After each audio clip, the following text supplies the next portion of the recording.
আসসালামু আলাইকুম। আমরা গ্রাম অঞ্চলে থাকি, আর গ্রাম অঞ্চলে প্রত্যেকটা কাজের সাথে আমরা প্রত্যেকে না প্রত্যেকেই সম্পৃক্ত। তো সেই সুবাদে হচ্ছে আজকে আমরা চলে এসেছি আমাদের জমিতে ধান কাটার জন্য। বেশ কিছুদিন আগে হচ্ছে আমাদের এই জমিতে আমরা ধান রোপণ করছিলাম। তো মাশাআল্লাহ দেখতেই পারতেছেন যে আমাদের এই বছর অনেক সুন্দর ধান হয়েছে। তো প্রতি বছরই হচ্ছে আমরা আমাদের এই জমিতে হচ্ছে ধানের রোপণ করি। তো তাই ধান দিয়ে হচ্ছে আমাদের পুরোটা বছরটা চলে যায় একদমই। আমাদের ফ্যামিলিতে হচ্ছে বাড়তি কোনো আর খরচ হয় না ধানের জন্য। তো মাশাআল্লাহ আমাদের এই বছর যে ধান হয়েছে, আমরা এই বছর যে ধান পাইছি, তবে ইনশাআল্লাহ আমাদের এই বছর ধান হচ্ছে যে পরিমাণ আমাদের ফ্যামিলির চাহিদা আছে, চাহিদা পূরণ করার পর আমরা অনেকটা ধান এখান থেকে বিক্রি করতে পারবো ইনশাআল্লাহ। তো আমাদের এখানে হচ্ছে এভারেজে 1 বিঘার মতন জমি আছে। তো এই জমিটা হচ্ছে আমাদের কেটে বাড়ি পর্যন্ত নিতে টোটালি আমাদের মনে হয় অ্যারাউন্ড 30 থেকে 35 হাজার টাকার মতন খরচ হবে শুরু থেকে এই পর্যন্ত। আর যেহেতু জমিটা আমাদের নিজেদের, এই জন্য হচ্ছে আমাদের তেমন কোনো খরচ নাই। বীজ রোপণ থেকে শুরু করে এবং শেষ পর্যন্ত প্রত্যেকটা জিনিসে আমরা আমাদের নিজেদের জিনিসপত্র দিয়ে আমরা করতে পারছি। এই জন্য হচ্ছে আমাদের এখানে খরচটা অনেকটাই কম হয়েছে। ইভেন আমাদের সারা বছরে যে পানিটা লাগছে আমাদের ধানটা জন্মানোর জন্য, ওই পানিটা হচ্ছে সম্পূর্ণ হচ্ছে আমাদের নিজেদের মেশিন দিয়ে হচ্ছে আমরা আমাদের জমিতে দিছি সারা বছর। তো যেহেতু আমাদের আজকে সারাদিন হচ্ছে আমাদের ধান কাটতে হবে এবং ধান তুলে বাসায় আনতে হবে, আমাদের আজকে প্রচুর পরিমাণে কাজের চাপ। এই জন্য হচ্ছে সকাল সকাল ঘুম থেকে উঠেই হচ্ছে আমি দেখতেছিলাম যে আমাদের একটা লেবু গাছ প্রচুর পরিমাণে লেবু ধরছে। আমি প্রত্যেকটা দিন হচ্ছে ঘুম থেকে উঠে হচ্ছে এখানে আগে লেবুগুলা দেখি যে ঠিকঠাক মতো আছে কিনা। আর লেবু গাছের একটা বিষয় হচ্ছে আমাদের গ্রাম অঞ্চলে একটা কথা প্রচলন আছে, সেটা হচ্ছে লেবু গাছে যদি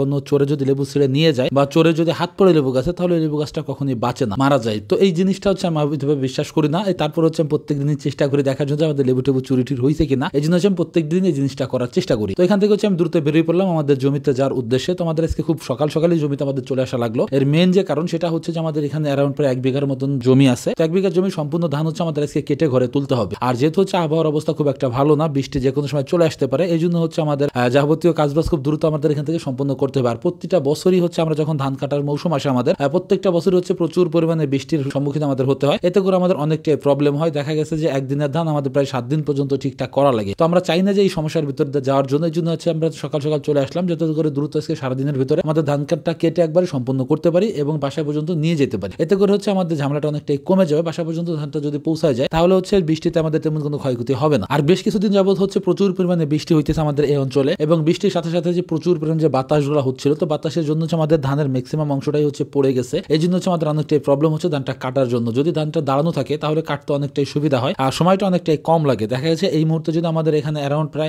10 থেকে 12টা কিষান লেগে যায়, তো ওই ক্ষেত্রে দেখা গেছে যে আমাদের লাগবে সর্বোচ্চ গেলে 5টা থেকে 6টা কিষান লাগবে। তো এই বিষয়টা হচ্ছে অনেকটাই সুবিধা হয় ধানটা কাটার জন্য। তো মূলত ভাবে হচ্ছে ধানটা যেহেতু পড়ে গেছে, আমাদের তো আর কিছু করণীয় নাই, আমাদের এইভাবে ধানটা কেটে বাসা পর্যন্ত নিতে হবে। আর যেহেতু ধানটা পড়ে গেছে, এই জন্য হচ্ছে আমাদের এখানে রাখার কোনো সুযোগ নাই, এতে করে অনেকটাই প্রবলেম হতে পারে। এই জন্য হচ্ছে আমাদের দ্রুত ধানটা কেটে নিয়ে যাইতে হবে। তো সব মিলাই হচ্ছে আমাদের ধানটা কেটে হচ্ছে ঘরে তুলতে হবে, এটা হচ্ছে সর্বোপরি কথা আমাদের। তো এখানে হচ্ছে আমরা মোটামুটি হচ্ছে আমরা 2 জন মিলে ধানটা আজকে কাটবো মোটামুটি। আর যে লোকজন ছিল তারা হচ্ছে আসবে কিছু সময় পরে। আর সকাল সকাল যেহেতু আমরা চলে আসছি, আর আমাদের গ্রাম অঞ্চলের যারা কৃষি কাজ করবে, যারা কৃষক আছেন, যারা অন্যের জমিতে হচ্ছে জোন হিসেবে হচ্ছে খাটেন, তো তারা হচ্ছে অনেকটাই দেখা যাচ্ছে অনেকটা বেলা করে জমিতে আসে ধানটা কাটার জন্য বা অন্যান্য কাজগুলো করার জন্য। জিনিসটা হচ্ছে আমাদের অঞ্চলে ম্যাক্সিমাম টাইমই হয়। আর এছাড়া হচ্ছে যে আমাদের সাথে আছেন, উনি হচ্ছে আমাদের একদম সকাল থেকে সন্ধ্যা পর্যন্ত কাজ করবে আমাদের সাথে। এই জন্য হচ্ছে উনি সকাল থেকে আমাদের এখানে কাজবাজ শুরু। তো মাশাআল্লাহ একটু জায়গা আছে। মাঝে হচ্ছে আমাদের বেশ কিছু লোকজন আসছিল, আমি ওখানে অনেকটা ভিডিও স্কিপ করে গেছি, করতে পারিনি এইভাবে, আমার হাতে সময় এইভাবে হচ্ছিল না। আর মোটামুটি আমাদের এখানে হচ্ছে ধানটা সম্পূর্ণভাবে কাটতে আমাদের টোটালি কিষান লাগলো হচ্ছে আমাদের 7টা। তো 7টা কিষান আমাদের এখানে হয়ে গেছে, যেটা আমি একটু আগে বললাম যে 10 থেকে 12টা কিষান লাগে। মূলত অতগুলা কিষান আমাদের এখানে লাগে নাই, যেহেতু হচ্ছে বেশ কিছু ধান আমাদের এখানে দাঁড়ানো ছিল, এই জন্য হচ্ছে আমাদের কিষানটা অনেকটাই কম লাগছে। তো আমাদের আর অল্প একটু জায়গা আছে, তো এই জায়গাটুকু হচ্ছে আমরা কাটে সম্পূর্ণ করবো। এর পরবর্তীতে হচ্ছে আমাদের যে ধানগুলো কাটা হয়েছে এখানে, তো এই ধানটা হচ্ছে প্রতি বছর আমরা একটা কাজ করি, সেটা হচ্ছে ধানগুলো এখান থেকে শুকাইয়া এরপর হচ্ছে আমরা বাড়ি পর্যন্ত নেই। এতে করে আমাদের বেশ কিছু সুবিধা হয়, সেটা হচ্ছে আমাদের খড়টা দ্বিতীয়বার শুকানো লাগে না, আর ধানটা হচ্ছে সরাসরি একবারই শুকায় বাসা পর্যন্ত আমাদের পৌঁছায় যায়। তো এই জন্য হচ্ছে ধানটা কাটা সম্পূর্ণ হওয়ার পরবর্তীতে হচ্ছে আমাদের সম্পূর্ণ জমিতে যে ধানগুলো আমাদের কেটে রাখা হয়েছে, তো এই ধানগুলো হচ্ছে আমরা এক এক করে হচ্ছে উল্টাই দিব, যাতে করে হচ্ছে ধানগুলো খুব সুন্দরভাবে হচ্ছে শুকায় যায়। আর যেহেতু প্রচুর পরিমাণে রোদ বর্তমান, এই জন্য হচ্ছে কোনো প্রবলেম আমাদের হবে না। আর যদিও রোদের পাশাপাশি হচ্ছে প্রচুর পরিমাণে বৃষ্টি হইতেছে বর্তমান, হুটহাট করে বৃষ্টিটা চলে আসে, যেটা আসলে বলার মতো না। তারপরেও হচ্ছে আমাদের ধানটা যেহেতু শুকায় বাসা পর্যন্ত নিতে হবে, এই জন্য হচ্ছে আমাদের উল্টাই দেওয়ার কোনো বিকল্প নাই। আর এখানে আমাদের টোটালে যতটুকু জায়গা আছে বা আমরা যতগুলো ধান এখান থেকে কাটছি, আর সবগুলো ধানই হচ্ছে আমাদের এক এক করে ভাবে উল্টাই দিতে হবে। এর পরবর্তীতে হচ্ছে আমরা ধানগুলো হচ্ছে এক এক করে আটিবাদ, আমরা যেহেতু হচ্ছে ধানগুলো মলবো, হচ্ছে আমাদের একটা ধরা মেশিন আছে, যেটাকে আমাদের অঞ্চলে হচ্ছে ধরা কল বলা হয়। তো ধরা কলে হচ্ছে আমরা ধানগুলো দিব। তো এই মেশিন হচ্ছে ধানগুলো দেওয়ার মেন উদ্দেশ্য হচ্ছে আমাদের যে, তো খড়গুলা হচ্ছে অনেকাংশে নষ্ট হবে না, খড়গুলো একদম সম্পূর্ণ একবারে আলামি থাকবে। এই জন্য হচ্ছে আমরা এই কলেই হচ্ছে প্রতি বছরই হচ্ছে এই মেশিনের মাধ্যমে হচ্ছে আমরা ধানগুলো মাড়াই করার চেষ্টা করি। আর এর বাইরে হচ্ছে যে মাড়াই কলটা পাওয়া যায় আমাদের অঞ্চলে, মাড়াই কল আছে, তো এখানে হচ্ছে আমরা ওইভাবে দেই না, ওতে করে খড়টা অনেকটা নষ্ট হয়ে যায়। এই জন্য হচ্ছে আমরা ওইভাবে দেই না, আমরা আটি বেঁধে বেঁধে ওই ধরার যে মেশিনটা আছে বা ধরার যে কলটা আছে, যেটাই বলেন না কেন, তো ওইটার ভিতরে হচ্ছে আমরা ধানটা এক এক করে ধরে ধরে হচ্ছে আমাদের খড় থেকে ধানটা আলাদা করি। তো যাই হোক, আমাদের এখানে ধানটা শুকাই গেছে, হচ্ছে আমরা সেই সকাল থেকে হচ্ছে ধানটা কাটা শুরু করছি, সারাদিনে আমাদের এখানে ধান প্রায় শুকানো কমপ্লিট। এখন হচ্ছে ধানটা হচ্ছে আমাদের বাসা পর্যন্ত নিতে হবে। আর যেহেতু হচ্ছে আমাদের বাড়ি থেকে খুব একটা দূরে না আমাদের জমি, এই জন্য হচ্ছে আমাদের জমি থেকে মাথায় করে হচ্ছে আমরা সম্পূর্ণ ধান বাড়ি পর্যন্ত নিব। ওগুলো যেহেতু মাথায় করে নিতে হবে, জন্য আগে ভাগে হচ্ছে আমরা ধানটা বাড়ি পর্যন্ত নেওয়ার চেষ্টা করতেছি, আর যাতে করে হচ্ছে আমরা দ্রুত বাড়ি পর্যন্ত ধানটা পৌঁছায় নিতে পারি। তো বাড়ি পর্যন্ত ধানটা নেওয়ার পরবর্তীতে হচ্ছে আমাদের আরো অনেক কাজ আছে, যেহেতু ধানগুলো আমাদের আজকে মাড়াই করতে হবে। মাড়াই করে হচ্ছে ধান থেকে খড়টা আলাদা করে ফেলাইতে হবে। আর যে মেশিনটা দিয়ে হচ্ছে আমরা এখানে ধানটা মাড়াই করবো, তো সেই মেশিনটা হচ্ছে আমাদের পাথারে রয়েছে এখনো। ওই মেশিনটা দিয়ে হচ্ছে সারা বছর আমাদের এই ধানে হচ্ছে পানি দেওয়া হয়েছে। এখন হচ্ছে ওই মেশিনটা এনে হচ্ছে আমরা ওই মেশিন দিয়ে হচ্ছে ধানটা এখানে মাড়াই করবো। তো ফার্স্টে হচ্ছে আমাদের নিচে কয়েক কাটি ধান দিয়ে দিতে হবে, এর উপরই হচ্ছে আমাদের ওই মাড়াই কলটা থাকবে।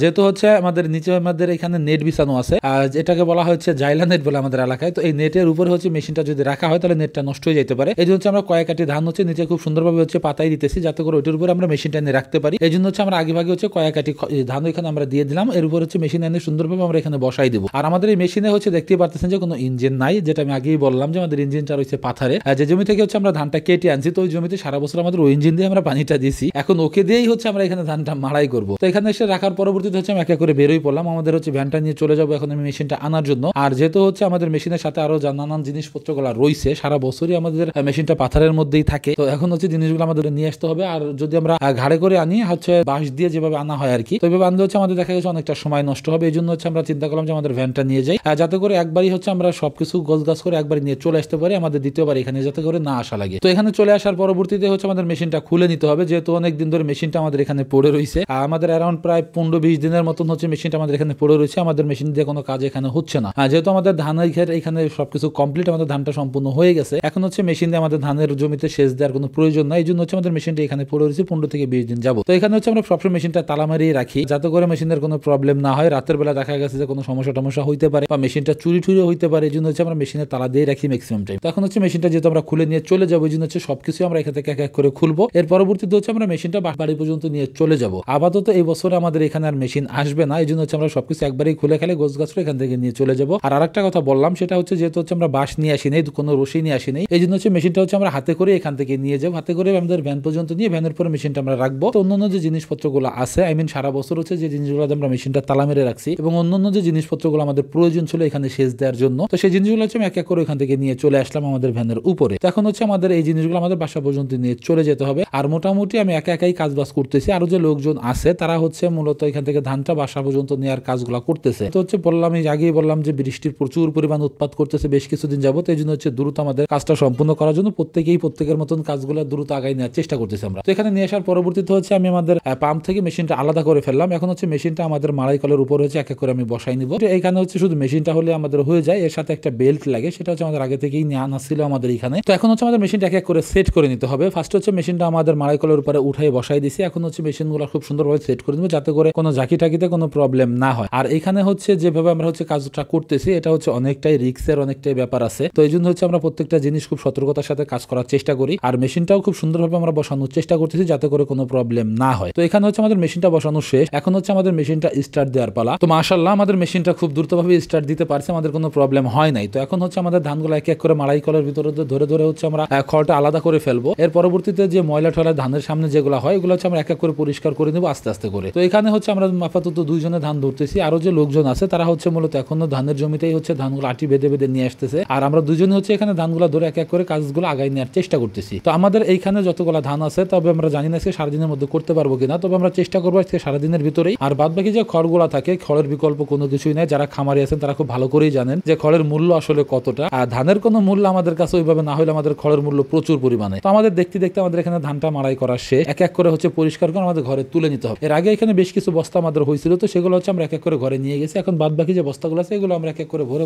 ঘরে নিয়ে চলে যাবো। এখান থেকে হচ্ছে মাড়াই কলটা আমরা এখান থেকে নিয়ে চলে যাবো, যেহেতু আমাদের ধান মাড়াই করা শেষ। এখন হচ্ছে আমাদের এই ধান মাড়াই কলটা আমাদের আপাতত কোনো প্রয়োজন নাই, এই জন্য হচ্ছে আমরা এক সাইডে রেখে এর পরবর্তীতে হচ্ছে আমরা ধানের থেকে ময়লাটা আলাদা করবো এবং যে ধানগুলো আছে এগুলো পরিষ্কার করে আমাদের ঘরে উঠানোর চেষ্টা করবো। এছাড়াও যারা কৃষি কাজের সাথে জড়িত তারা আসলে জানেন যে ধানের কাজবাজগুলো কতটা কষ্টসাধ্য বিষয়। আর মূলত কাজ করতে তেমন কোনো সমস্যা হয় না, কিন্তু পরবর্তীতে যে প্রবলেমটা হয় সেটা হচ্ছে প্রচুর পরিমাণে শরীরে চুলকায়। এই বিষয়টা হচ্ছে খুবই অসহ্যকর একটা বিষয়। তো মোটামুটি হচ্ছে আমাদের আজকের 1 বিঘা ধান আমাদের মাড়াই করা শেষ। এখন হচ্ছে ধানটা বললাম আমি যে সুন্দরভাবে হচ্ছে আমাদের ঘরে ধানটা তুলে নিয়ে চলে যাব। আর খড়টা হচ্ছে আমরা এক এক করে হচ্ছে আমাদের পালাই দিয়ে দিব। আর মাশাআল্লাহ আমাদের এই বছর যে পরিমাণ খড় হয়েছে, আমি যদি আরো 2টা গরু কিনি আমার খামারে, তবে আমাদের কোনো খের কেনার প্রয়োজন হবে না। যদিও কোনো খড় আমাদের এখানে অবশিষ্ট থাকে তাহলে হচ্ছে হয়তো দেখা যায় খড়টা আমরা এক এক করে পরবর্তী বছরের আমাদের যে নতুন ধান আসবে ধানের সাথে আমরা আবারও হচ্ছে এখানে পালা দিয়ে রাখবো। তো যাই হোক, আজকে অনেক বেশি কথা বলে ফেললাম, আমাদের ভিডিওটা আজকে অনেক বড় করে ফেলাইছি, আর বেশি একটা কথা বাড়াবো না। আমাদের আজকের ভিডিও এই পর্যন্তই। আল্লাহ তাআলা যেন আমাদের খামার এবং কৃষিতে বরকত দান করেন। ধন্যবাদ সবাইকে। আসসালামু আলাইকুম।